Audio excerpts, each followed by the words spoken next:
কানন ৰাখি ৰাখি বনপুষ্প চৌদিশে ফুলি প্ৰকৃতিৰ ৰূপ দুগুণে চৰাইছে ৰৌদ্ৰস্নাতা খুঁটাটোৰ মৃগবোৰেও তৃষ্ণ কৰিছে দূৰ নিজৰাৰ জলে সিংস্বভাৱ কৰি পৰিহাৰ বনচৰ জন্তুবিলাকেও নিৰ্ভীক মনেৰে কৰিছে বিচৰণ অগণন শতদল জলাশয় ফুলি পুষ্প অলেখ ভ্ৰমৰ জাকক কৰিছে নিমন্ত্ৰণ ইমান ইমান সুন্দৰ এই বন ইয়াতে যেন চিৰদিন মই থাকিম জীয়াই আইদেউ অত দূৰ বাট ভ্ৰমণ কৰি মোৰ আৰু দেহাই নটনা হৈছে আৰু তুমি প্ৰকৃতিৰ ৰূপ সোধা চোৱাত বিলীন আইদেউ মই খন্তেক বট বৃক্ষৰ তলতে বিশ্ৰাম লওঁ মই আহিলোঁ হে আইদেউ যোৱা মই আহিলোঁ হে যোৱা ইমান সুন্দৰ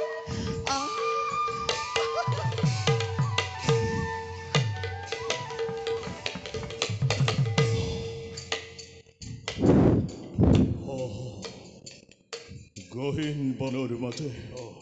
কোনেই ৰমণী মানৱী ৰূপে যেন অৰগৰ পৰি পথভ্ৰষ্ট কৰিবৰ হেতু হৈছে উপস্থিত তুমি ইয়া তোমাৰ সত্য পৰিচয় ৰতি নাম মোৰ দক্ষ তনয়া কিন্তু কোন তহঁত বিনা অনুমতিত প্ৰৱেশ কৰি তহঁতে আমাৰ অৰণ্যে দে তহঁতৰ সত্য পৰিচয় নতু ধনুৰ টংকাৰে ধৰণী কপাই গৰজি উঠিব মোৰ হয় হবলৈ তোমারি দরে সুন্দরী রমণী সদর রস্তরে ঘরে যদি আঘাতি আমার হরিণত হে দেবী ধন্য মানে গ্রহণ করিবি নিজর মৃত্যুকে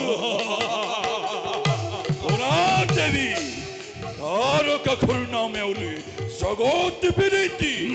আৰু এই পথেৰে আহিছিলো আমি শহৰী কাপুৰলৈ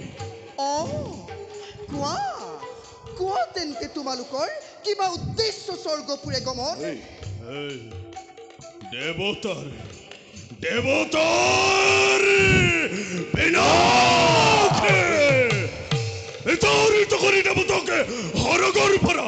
অমৰাৱতীৰ ৰাজ সিংহাসন মই কৰিবাৰো হম কিন্তু যাত্ৰাৰ পথত তুমি হেন মহাৰত্ন লভি সেই আশা মই দিলো দলিয়াই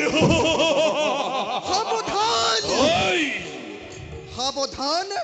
দুষ্ট অসুৰ নাহিবি তহঁতে পাপ আশা বুকুত বান্ধি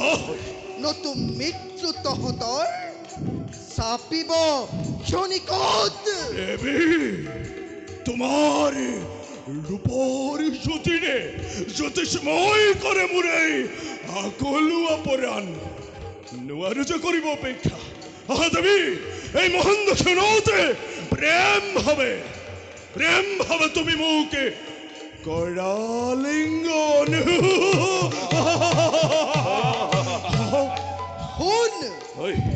শুন হেৰ অবুত বৰ্বৰৰ দল নৰকৰ কি থৈ বিচাৰিছ তহঁতে দেৱপূজাৰ ভাগ বাৰে উচ্চাৰণ কৰি ঘৃণিত বচন চপাই আনিছ মাথো নিজৰ মৰণ প্ৰহাৰ কৰিল ৰতিৰ অভেদ্যবান ব্যৰ্থ কৰিল মোৰ স্নেহ আলিংগন সামান্য ৰমণীৰ ইমান দাম্ভিকতা মোৰ নহয় সহ্য দেখি দিয়ক এই মুহূৰ্ততে বন্দী কৰি লৈ যাওঁ একে আমাৰ ৰাজ্যলৈ দেৱী উচ্চক্ষণ কৰি মোৰ স্নেহালিংগন ৰণহাতে তোমাক মই জনাইছো নিমন্ত্ৰণ হওক হওক আজি তব মনোৰথ পূৰণ যদি যুদ্ধত তোমাৰ হয় পৰাজয় মৌনতাৰে তুমি দৈত্যৰ পত্নীত্ব কৰিবা গ্ৰহণ বেশ তেন্তে সেয়ে হোক তেন্তে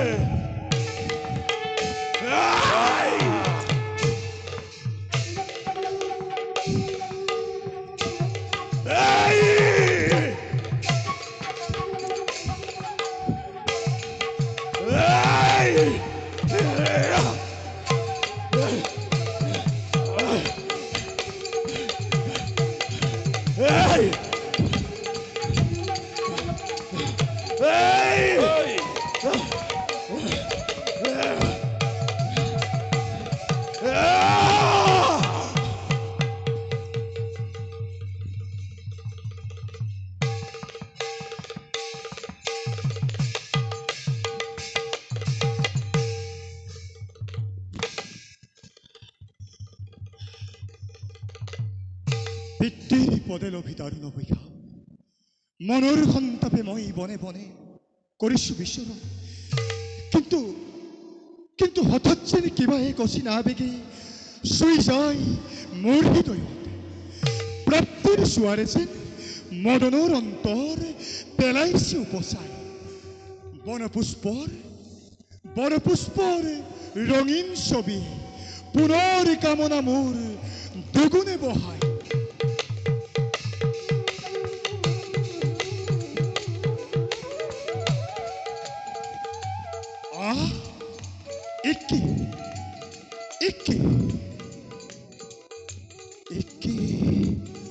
গহীন অৰণ্যৰ মাজে হঠাৎ শুনো মই যুদ্ধৰ নিনাদ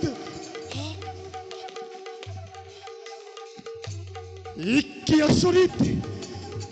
অদূৰত অবলা ৰমণীৰ সমেৰণ কৰে দুই অসুৰ দুৰ্জনে নাই যাওঁ মই নকৰো পলম অসহায় অবলাক মই কৰোগৈ সহায় বলা কিৰত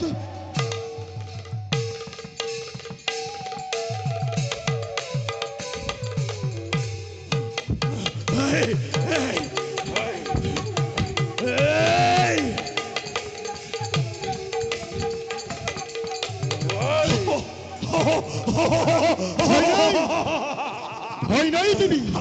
ভয় নাই কোন তুমি অচিনাকি মদন জ্যোতি কলে মোৰ যি পাপ পাখা বুকুত বান্ধি অসুৰগণে মোৰ সৈতে কৰিছে ৰণ সেই একে ইচ্ছাৰে তুমিও প্ৰৱেশিছা নেকি সৎপ্ৰৱেশে এই সময় ক্ষেত্ৰত হে দেবী নকৰা মনত সংশয় নাই মোৰ তেনে কোনো পাপ অভিলাষ অসহায় অবলাৰ সহায়ৰ হেতু প্ৰৱেশ কৰিছো মই সমৰ ক্ষেত্ৰত ভয় নাই দেবী আজি মদনৰ শকতি হ'ব তোমাৰ সহায়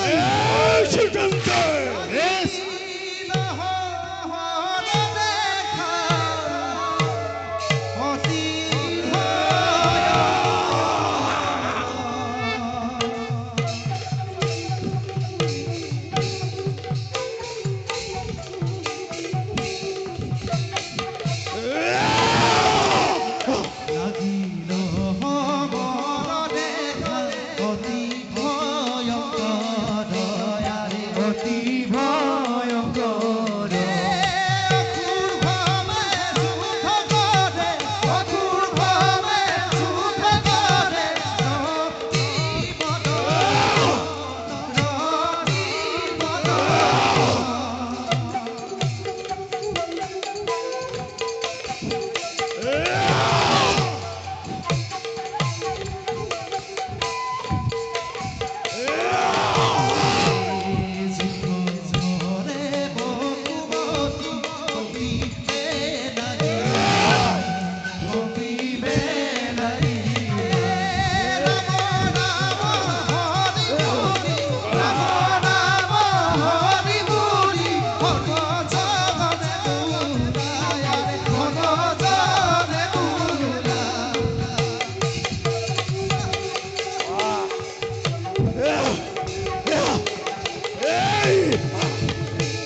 ভয় নাই দেৱী পলাল অসুৰ সেতু এতিয়াৰ চিন্তাৰ নেদেখো তাৰ ৰূপালী নিশাৰ সৌদামিনী ছায়াত আহে যেন মোৰ কাষলৈ স্বপ্নৰ কোঁৱৰ সৰি নিছে চিত মোৰ সাক্ষাতে হঠাৎ দেৱী হে দেৱী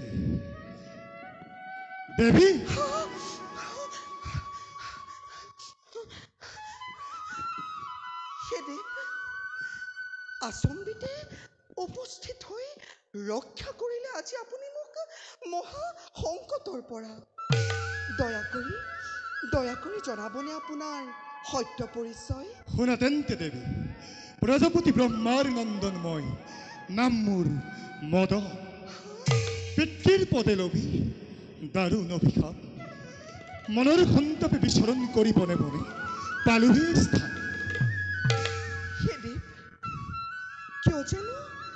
আপোনাৰ সাক্ষাতে কঁপি উঠে মোৰ সুস্থিৰ অন্তৰ শয়নে সপোনে যাক হেৰিছিলো চৰণ সপোনত যি আহি মোক বাৰে বাৰে দিছিল ধৰা মোৰ হৃদয়ৰ মাজত দেৱী তেওঁ যেন আজি ধৰা দিছেহি মোৰ সন্মুখত হে দেৱী বসন্তৰ ৰেণুৰে দেহত আবিৰ সানি যৌৱনৰ জ্যোতি তুমি দেহত বোৱাই কোকিলৰ স্বৰে গাই মিলনৰ কি নাজানো কোন তুমি কিবা পৰিচয় আৰু কিবা কম্পনে তোমাৰ কপাইছে হৃদয় কিন্তু দেখি তব ৰূপৰ জেউতি একে জোৱাৰ উঠে মোৰ হৃদয়ত কোৱা দেৱী কোন তুমি দিয়া তোমাৰ সত্য পৰিচয় দক্ষৰ তনয়াময় নাম তোমাৰ কি দেৱী নাম মোৰ ৰতি ৰতি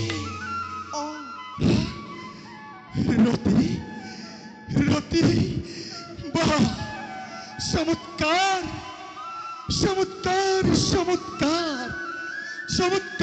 উচ্চাৰণে তব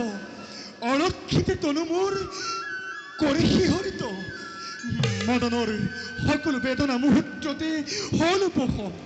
কোৱা হে দক্ষ নন্দিনী পতিৰূপে বৰণ কৰি মোৰ কৰিবানে পূৰ্ণ তুমি মোৰ অপূৰ্ণ জীৱন সেদেৱ শয়নে সপোনে আপোনাৰ অলক্ষিতে মই আপোনাৰ সেবিছিলো চৰণ আচম্বিতে পৰম সাক্ষাৎ পাই ধন্য হল আজি ৰতিৰ জীৱন তেন্তে কিন্তু দেৱ কোৱা ৰতি নোৱাৰো কৰিব মই গন্ধৰ্ব মিলন ৰতি কিন্তু দিলো প্ৰতিশ্ৰুতি বিধাতাৰ বিধিলিপিত যদিহে লিখা আছে আমাৰ মিলন তেন্তে অপেক্ষা কৰা তুমি সেই শুভ ক্ষণলৈ কি কৰে দাখিয়া আইদেউ কি কৰে কোনেও চিঞ্জু অকবনৰ মাজে বলক আইদেউ ঘূৰি যাওঁ ৰাজকাৰেঙলৈ নহ'লে যে কিবা হ'ব থন্তৰ শুনা শয়নে সপোনে যাক মই সপিছিলো মন তেৱে এইজনী সপোন কোঁৱৰ ভাল বৰ ভাল জোৰা একেবাৰে পাভ জোৰা পিছে আমি জানো ক'লে হ'ব আমাৰ সিজনাই বা কি কয় জাত পাত বংশ কুটুম একোৱেই চিনা জনা নাই মহাৰাজে জানো এই বিবাহত সন্মতি প্ৰদান কৰিব কৰক আপুনি ইয়াৰে উচিত পায় যিক্ষণে ৰতি মই লভিলো দৰিখন বিমোহিত হলো মই ৰতিৰ ৰূপত এতিয়া নোৱাৰো দাসিয়া নোৱাৰো সহ্য কৰিব মই ৰতিৰ বিৰহ বেদনা দেখিলা এই বান্দি তেন্তে এতিয়া ঘটকহে হলোহি হেৰ বোপা ৰতি মইনো বাৰু কি কৰিব পাৰোঁ মহাৰাজৰ যিহে খং এই কথা ক'লে মোৰো নেলুটোহে যাব দাক্ষাই মোক হ'লে ক্ষমা কৰিবা কুমাৰ মই একো কৰিব নোৱাৰোঁ দাক্ষাই ৰতিৰ বিৰহৰ কাৰণ তোমাৰতো নহয় অবিদিত তুমি কিবা প্ৰকাৰে এই কাৰ্য কৰা হয় নাখিয়া নতু মই কিন্তু তেজিম জীৱন ৰতি কিনো এনে ৰূপে গুণে বিভূষিতা হৈ এনে অমংগল বুলিছা মুখত ধৈৰ্য ধৰা ৰাজকুমাৰী মই ইয়াৰ উপায়েক নিশ্চয় ভাঙিব লাগিব সঁচানে পিছে এনেদৰে দেখিলে কথা কিন্তু ভীষম হ'ব হে ৰাকুমাৰ দাখিয়াই তুমি এবে তোমাৰ পথ লোৱা আমিও যাওঁ ৰাজকাৰেঙলৈ আহা ৰাজকুমাৰী খোজ লোৱা ৰতি ৰতি তোমাৰ এবে মই মাগিছোঁ বিদায় পুনৰ কৈছোঁ বিধাতাই যদি মিলাই সৌভাগ্য মোৰ সপোন এদিন হ'ব উদিত ৰতি আৰু তোমাৰ লগত হ'ব মোৰ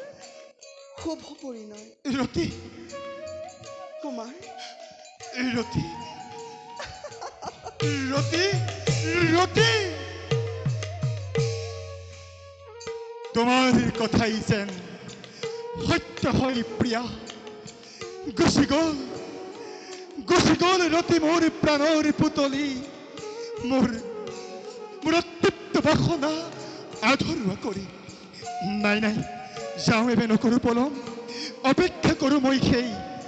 শুভক্ষণলৈ